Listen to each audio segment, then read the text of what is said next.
Neste Via Justiça, nós vamos falar sobre o consumidor e os provedores de serviços de viagem e turismo. Este é o tema da Conferência Nacional sobre o Direito de Viagem e Turismo, que a Associação dos Magistrados Mineiros, a AMAGES, vai sediar no dia 22 de maio em Belo Horizonte. Nossas convidadas, a desembargadora do Tribunal de Justiça de Minas Gerais, Lilian Maciel Santos, e a advogada e vice-presidente executiva do Fórum Internacional de Advogados de Viagem e Turismo, Maria Gorete Sanches Lima, que é também coordenadora da entidade no Brasil. Desembargadora Lilian, quais são as principais reclamações que o Judiciário tem recebido sobre viagens e turismo e como o direito do turismo protege o viajante? Carlos, inicialmente é importante contextualizar que quando a gente fala em turismo, a gente está abrangendo agências de turismo, operadoras e as companhias aéreas. E as maiores reclamações que chegam ao Judiciário nessa temática é quanto ao dever de informação, que não muitas vezes é bem claro e transparente, como exige o Código do Consumidor, e também as questões relativas a atrasos, desvio de bagagens, são as mais corriqueiras. Doutora Maria Gorete, o que esperar desta conferência? O que mais preocupa o Fórum Internacional? Carlos, o Fórum Internacional, na realidade, ele tem uma abrangência ampla, ele não tem ideologias, é um fórum. Então, o que nós buscamos, a entidade internacional e também a Section aqui no Brasil, é justamente um diálogo amplo com relação a todos os lados envolvidos na cadeia, né? Para o consumidor, com relação a todos os direitos que o consumidor tem. Para os provedores de serviços e viagem e turismo, também as peculiaridades a que eles estão envolvidos na prestação dos serviços. Então, a preocupação é ampla, né? Não é setorial, mas nesse sentido. Então, podem participar não só consumidores, mas também agências, quem quiser participar. Perfeitamente, é amplo. O termo advocates, porque a entidade internacional é o Fórum Internacional de Advogados de Viagem e Turismo, né? Mas só que em inglês, advocates não significa advogados para a linguagem no português. É um termo amplo que abarca a todos aqueles que têm um interesse na temática. Tanto consumidor quanto funcionários de empresas, quanto servidores do judiciário, quanto autoridades do legislativo, do executivo, é amplo, né? O que nós queremos realmente é uma discussão técnica, mas com enfoque jurídico, porque o direito é que vai dar o tom para todas essas atividades, a todas essas relações que se formam na cadeia de viagem e turismo. Desembargadora, como que a senhora vê a Lei Geral do Turismo no Brasil? Ela é bastante importante porque ela já traça as diretrizes, mas ela é mais em nível regulatório das agências de turismo, porque ela não vai propriamente trabalhar com a questão relativa ao consumidor. Então, o que a gente fala, a gente tem que ter um diálogo de fontes aí para trazer outros ordenamentos jurídicos, como o nosso Código de Defesa do Consumidor, para que haja, então, um melhor entendimento desse tema. Se me dá uma parte, claro. Então, a doutora Lilian pontuou muito bem, é uma lei muito importante, mas quando ela foi lançada, eles colocaram já o termo lei geral. Eu diria que não é uma lei geral, porque ela não implica a todos na cadeia, né? Ela só trata de regular as relações, como a doutora Lilian bem pontuou, dos provedores, do governo e provedores. Não é governo, provedores e consumidor, né? E aí a gente entra naquela discussão de leis gerais e leis especiais. Porque não existe uma lei especial eu diria viajante, né? Porque para o consumidor tem, mas para o viajante não. Enquanto que na Europa, a diretiva europeia de 1990, tem a diretiva que trata dos pacotes de viagem, né? O que nós não temos aqui. Essa diretiva, ela incluía o termo da pessoa, da personalidade jurídica, o consumidor. E ela foi renovada em 2015, né? Para pacotes de viagens e serviços conexos, e em 2015 eles já mudaram a personalidade jurídica, já deixou de ser consumidor e passou a ser viajante. Ou seja, porque o viajante ele tem muito mais peculiaridades a serem observadas pela lei do que só o consumidor, porque o consumidor é amplo, né? É um guarda-chuva bem amplo. Então, pelo que a senhora está falando aí, não há uma unidade de interpretação entre a lei brasileira e a lei internacional. Não. E nós ainda temos uma outra questão que chegou ao Supremo Tribunal Federal, que até o Código da Aeronáutica agora está entrando em cena para verificar em algumas situações que as companhias aéreas podem até ser, na verdade, submetidas ao Código da Aeronáutica e não ao Código de Defesa do Consumidor, em temas relativos, né, às previsões contidas lá no Código que podem retratar uma força maior, né, por exemplo, até o caso que chegou no Supremo, né, uma queimada, né, no Pantanal, que impediu daquela aeronave de aterrissar. E então, por conta disso, houve atrasos, cancelamentos de voos, né? Então, está essa discussão se vai incidir nessas hipóteses o Código de Defesa do Consumidor ou o Código da Aeronáutica. Então, teremos mais desenvolvimentos desse tema. Se me permite, uma parte muito bem lembrada, acho que é o tema 1417, no STF, que está sob relatoria do ministro Toffoli. É um tema extremamente importante, porque ele vai mexer na excludente de responsabilidade, que em casos fortuitos ou força maior, que a doutora Lilian está se referindo. Se me permite um pouco mais, aprofundar um pouquinho mais, nesse sentido, no nosso direito civil tradicional, a responsabilidade civil, ela tem o caso fortuito como força maior como excludente de responsabilidade. Só que isso, lá atrás, antes, né, é tradicional isso do direito.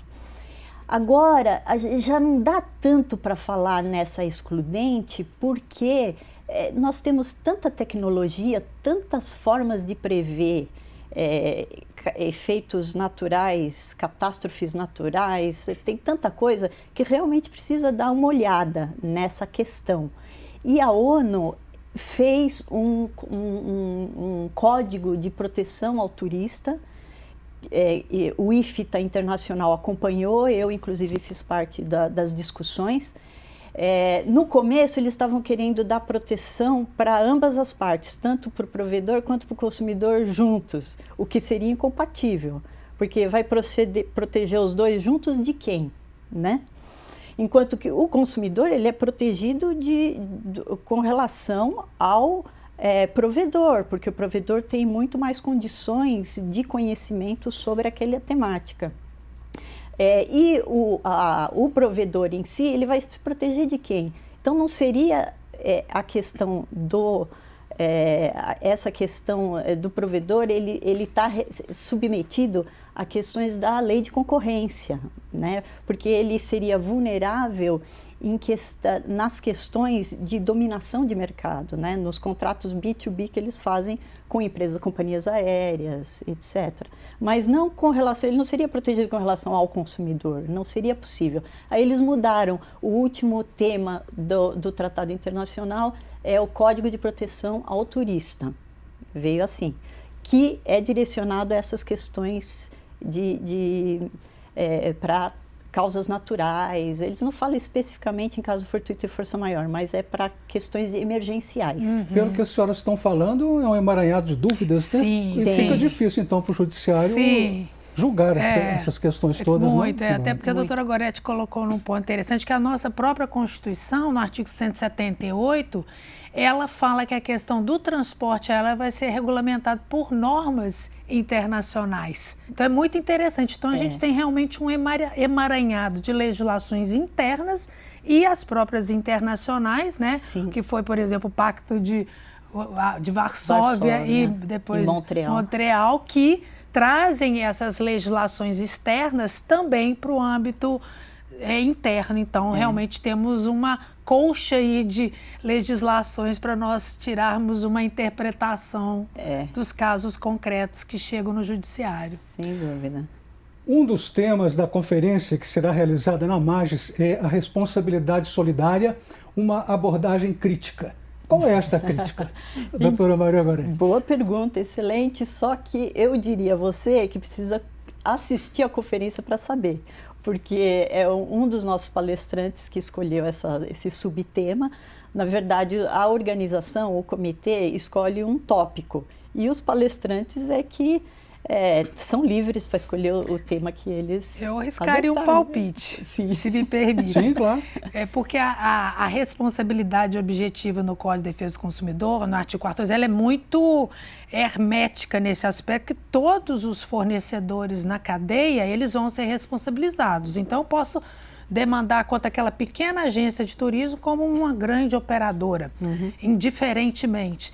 Então, nesse aspecto, as pequenas agências de turismo, às vezes, elas têm essas condenações quando, na verdade, elas não participaram propriamente de todo esse processo de fornecimento de serviço. A exemplo que eu dou, quando ela se limita a vender as passagens, ela não faz parte dos demais serviços que são disponibilizados para aquele turista, né? Isso.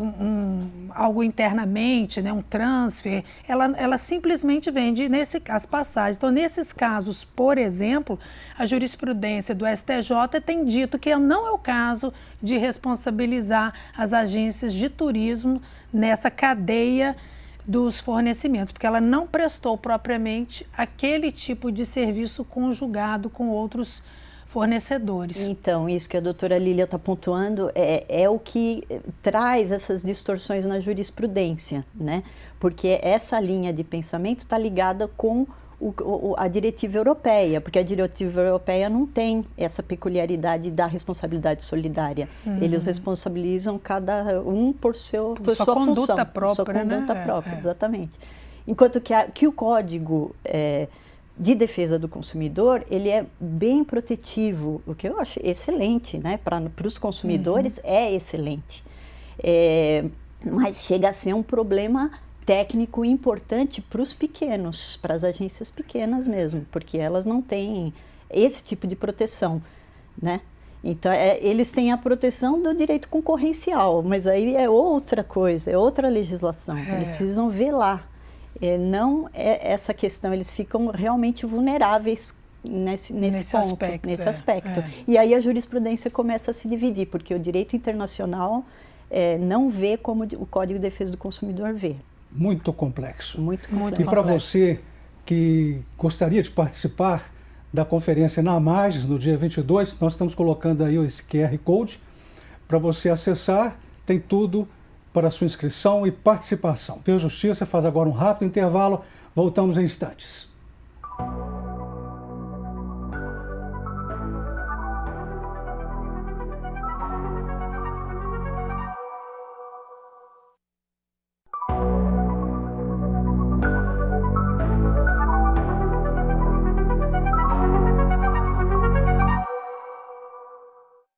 O Via Justiça e a 4ª Conferência Nacional sobre o Direito de Viagem e Turismo, que a Associação dos Magistrados Mineiros vai sediar no dia 22 de maio em Belo Horizonte. Participam do programa a desembargadora do Tribunal de Justiça de Minas Gerais, Lilian Maciel Santos, e a advogada e vice-presidente executiva do Fórum Internacional de Advogados de Viagens e Turismo, Maria Gorete Sanches Lima. Desembargadora, o overbooking, ou seja, a venda excessiva de passagens, diminuiu? A compensação financeira tem que ser paga imediatamente nesses casos? Bem, na verdade, isso vai demandar uma prova no caso de que houve esse overbooking e, normalmente, quando se faz essa reclamação em nível administrativo, a coisa se resolve, embora seja dada opções para esse consumidor turista, né, de poder ou remanejar essa data da viagem, ou se hospedar no local até conseguir a reacomodação. Então, o Código de Defesa do Consumidor, ele cria opções que fica a cargo do consumidor escolher, mas normalmente o ressarcimento em pecúnia, em dinheiro, também é uma das soluções, se assim desejar o consumidor. E se me permite, falar. A parte, a doutora Lilian bem pontuou, o Código do Consumidor, aí, nesse caso, ele vem com o regulamento da ANAC. E a ANAC, ela fez um detalhamento bem específico com relação à indenização, que pode ser, nesses casos de overbooking. O regulamento não fala em overbooking, né? Fala em preterição de embarque. E nos casos de preterição de embarque, a companhia aérea é obrigada imediatamente a pagar 250 DES ou para viagens nacionais e 500 DES para viagens internacionais para o consumidor.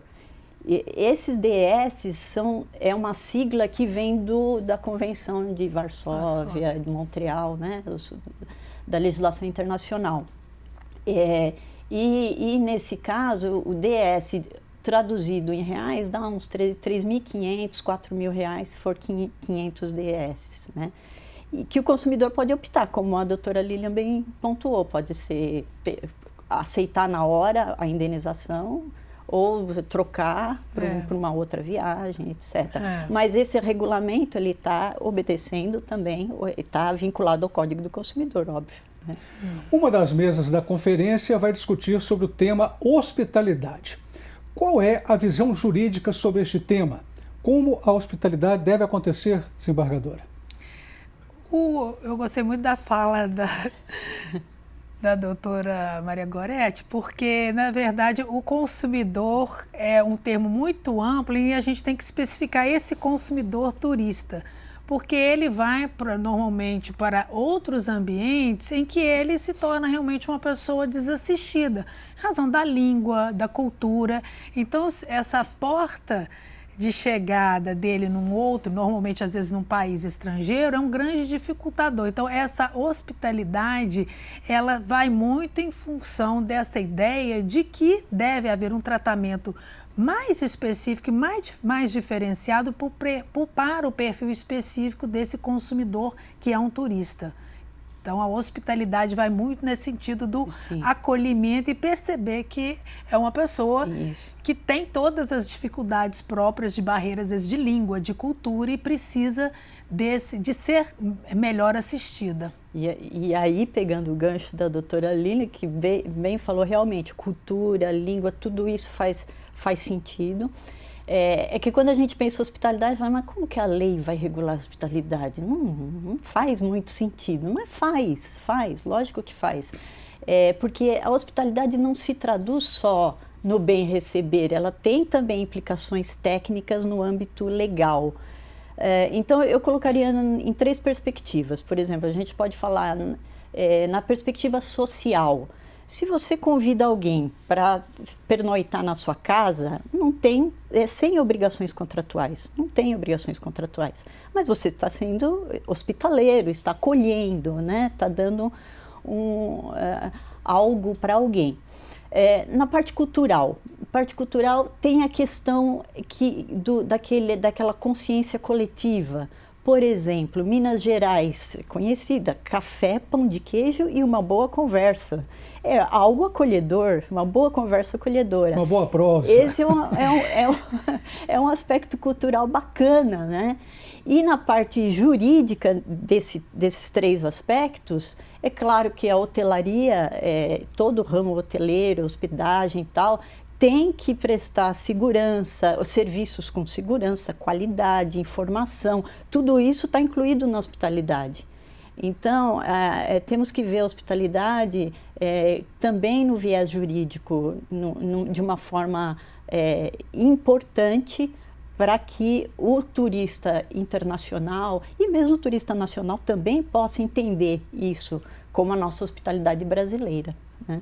Desembargadora, desistência de pacote turístico pelo consumidor, o que pode gerar? O Código de Defesa do Consumidor prevê, inclusive, um prazo de arrependimento, né? Principalmente quando hoje em dia faz todas as compras online, né? Então, 7 dias é possível essa desistência. Existem as multas contratuais previstas, que elas, obviamente, são regulares, elas não podem ser abusivas, né? Porque, de fato, há um contrato, né? Há todo o envolvimento ali do empreendimento, aquele fornecedor de serviço, então é legal a previsão das multas, desde que elas não sejam exorbitantes para o consumidor. A doutora Maria Goretti é autora do livro A Vulnerabilidade do Viajante no Contexto dos Contratos de Viagem e Turismo. Qual é, doutora Maria Goretti, a grande mensagem do livro? Pois o livro foi feito por uma tese de doutorado na Universidade de Rostock, Alemanha, sobre orientação do Dr. Klaus Toner.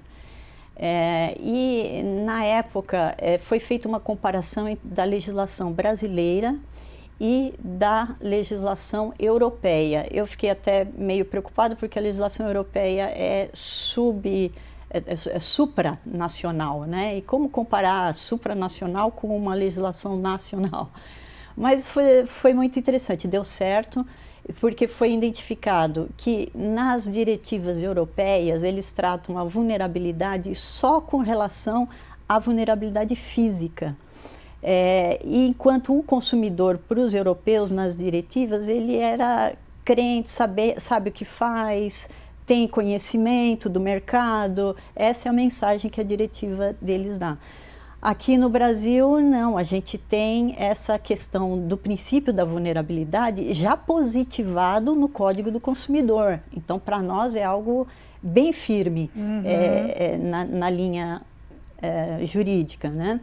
E aí eu resgato o que a doutora Lília falou, quando nós saímos das nossas fronteiras e vamos para um país exterior, nós estamos completamente frágeis numa outra soberania, né? Então tem a fragilidade, a vulnerabilidade da língua, que você não sabe explicar, mesmo o viajante fluente, ele não vai entender com todas as nuances quais são as regras locais. Então, tem muita dificuldade nessa parte, né? A língua, o dinheiro também, a questão da conversão, da moeda também traz. E outra coisa, a vulnerabilidade, ela é um espectro, não é algo fixo, né? É algo fluido. Todos nós passamos por situações vulneráveis ao longo da vida. Um exemplo bem prático é o luto, né? Quando alguém parte, a gente entra no luto, que é uma questão que nos fragiliza bastante, né? Pessoas próximas do nosso convívio. Então, nessa situação, o livro, ele traz uma série de situações, ele faz uma abordagem sobre a questão da vulnerabilidade e também uma análise sobre questões contratuais. Ok, desembargadora, queria entrar na questão da personalidade jurídica. O viajante no Brasil, ele não tem personalidade jurídica, é isso? Por que seria importante ter personalidade jurídica? Bem, no direito nós temos pessoas físicas e pessoas jurídicas. E essa ideia de personalidade jurídica, ela sempre trabalha com ficções, porque o direito é uma ficção, né, em muitos aspectos. Né? O que é pessoa jurídica? Várias pessoas que se associam e formam um ente apartado, né? Então isso é muito interessante, essa ideia da ficção. E para o turista também, essa ideia de uma personalidade jurídica própria é justamente para trazer como uma pessoa diferenciada do consumidor em geral. Trabalhar com esse perfil da pessoa que tem tem demandas próprias, particulares, específicas, que não devem ser colocadas no geral de um consumidor como outro que demandam outros tipos de serviços. É uma perspectiva de diferenciá-lo dos demais consumidores. Seria nesse sentido. E, doutora Maria Goretti, o Código de Defesa do Consumidor brasileiro, ele não basta para a defesa do viajante? Pois o nosso Código de Defesa do Consumidor é maravilhoso. Eu não tenho, assim, críticas no ponto de tudo. Nós tivemos um avanço muito significativo. O problema é que os tempos estão mudando, nós temos outros tipos de situações, de circunstâncias, e viagem e turismo é uma delas. Todo turismo engloba viagem, mas nem toda viagem é turismo. Então, essa diferenciação começa por aí. Turismo envolve o direito fundamental ao lazer, né? E viagem envolve o direito fundamental de ir e vir. Mas eles estão separados? Não, estão juntos. Existe uma intersecção de valores e de necessidades. O Código Consumidor não é suficiente nesse aspecto. Eu acho que nós precisaríamos de legislação nesse sentido. Eu vi recentemente um projeto de Código de Defesa, Código de Proteção ao Turista, que parece que está tramitando, começou em 2025. Mas não foi aprovado, né, ainda. De qualquer maneira, a minha crítica seria ao turista, já está excluindo o viajante. Na Europa e nos Estados Unidos, direito de viagem é a tônica. E eu acho que faz sentido, porque viagem abarca mais situações.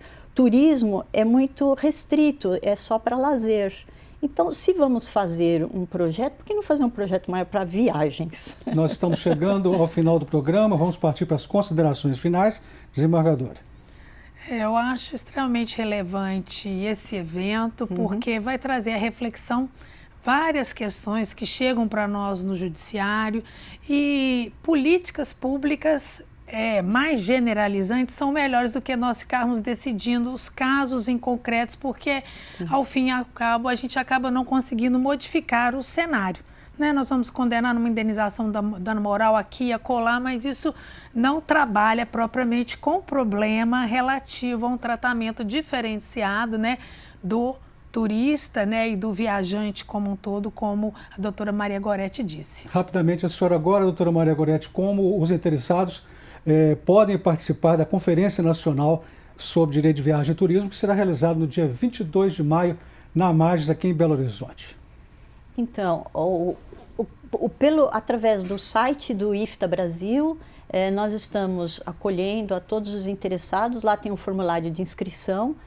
Não precisa ser advogado, não precisa ser jurista, pode trabalhar na área. Desde que trabalhe na área, tenha interesse na questão, será bem-vindo. E será no dia 22 de maio, na sede da AMAGES, aqui em Belo Horizonte, o que nós agradecemos bastante ao apoio. E você acompanha, então, todas as informações aí nesse QR Code. É só acessar o QR Code, você que quer participar, deseja participar desta Conferência Nacional na AMAGES. Muito obrigado às senhoras pelas participações. O Via Justiça de hoje termina aqui. Nós conversamos com a desembargadora do Tribunal de Justiça de Minas Gerais, Lilian Maciel Santos, e com a advogada e vice-presidente executiva do Fórum Internacional de Advogados de Viagem e Turismo, Maria Goretti Sanches Lima. O Via Justiça é uma produção da AMAGES, Associação dos Magistrados Mineiros, em parceria com a TV Assembleia de Minas Gerais. Obrigado pela audiência.